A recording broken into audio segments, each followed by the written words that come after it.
തീയതി അവ്യക്ത സന്ദേശം. ബാബയുടെ അടുത്ത വചനത്തിൽ ഭോഗമായി എത്തിച്ചേർന്നു. പോകുന്നതിനോടൊപ്പം മനസ്സിൽ എല്ലാവരുടെയും ഓർമ്മകൾ ഉണ്ടാകും, സങ്കല്പം ഉണ്ടായിരിക്കും. ആ സങ്കല്പവും ഓർമ്മകളും ബാബയ്ക്ക് നൽകുകയും കേൾപ്പിക്കുകയും ചെയ്യുന്നു. അപ്പോൾ ഇന്ന് വിശേഷിച്ച് സരളാദീദിക്ക് നിമിത്തമായുള്ള ഭോഗം ആയിരുന്നു. ഉത്തം ഭായിക്കും നിമിത്തമായുള്ള ഭോഗായിരുന്നു. ഭോഗ് വച്ചപ്പോൾ ബാബ 2 വിശേഷ ആത്മാക്കളെയും എമർജ് ചെയ്തു.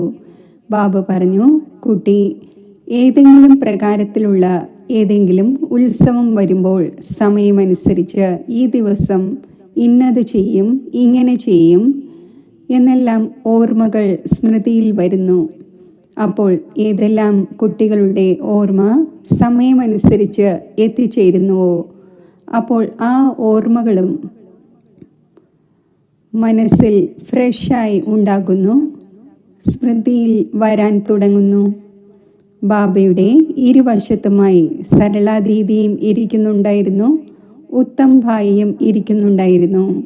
ബാബ പറഞ്ഞു, നോക്കൂ കുട്ടി, അപ്രതീക്ഷിതമായി എപ്രകാരമാണ് കളി നടക്കുന്നത് അത് കുട്ടികൾ കണ്ടുകൊണ്ടിരിക്കുകയാണ്.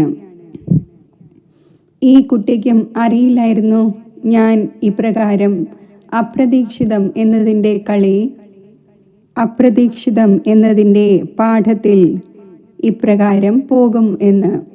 ബാബ പറഞ്ഞു, ബാബ മുൻകൂട്ടി തന്നെ കുട്ടികൾക്ക് ഓരോ പ്രകാരത്തിലുമുള്ള മുന്നറിയിപ്പുകളും ശിക്ഷണങ്ങളും നൽകിയിട്ടുണ്ട്.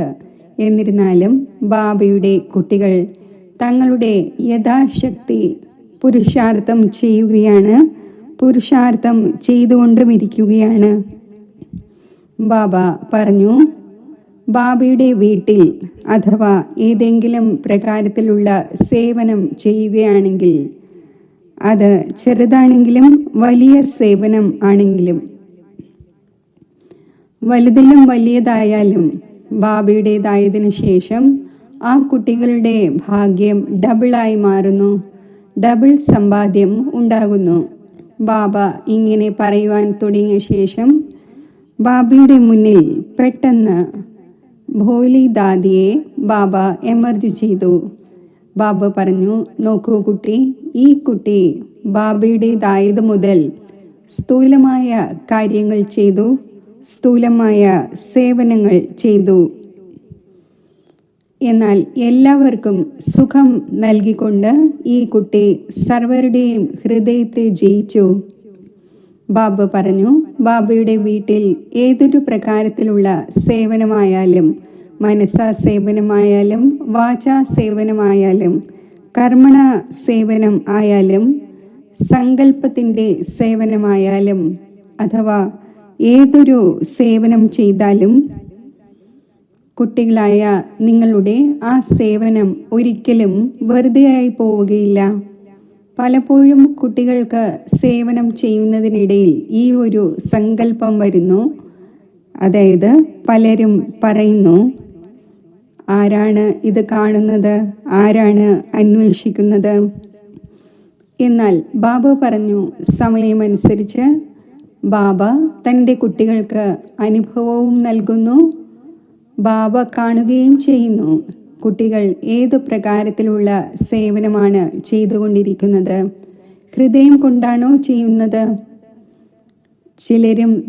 ചിലർ തണുപ്പൻ മട്ടിലും ഇരുന്നു പോകുന്നു. ബാബ പറഞ്ഞു, സംഗമയുഗത്തിൽ സേവനത്തിൻ്റെ മഹത്വം വളരെ വലുതാണ്.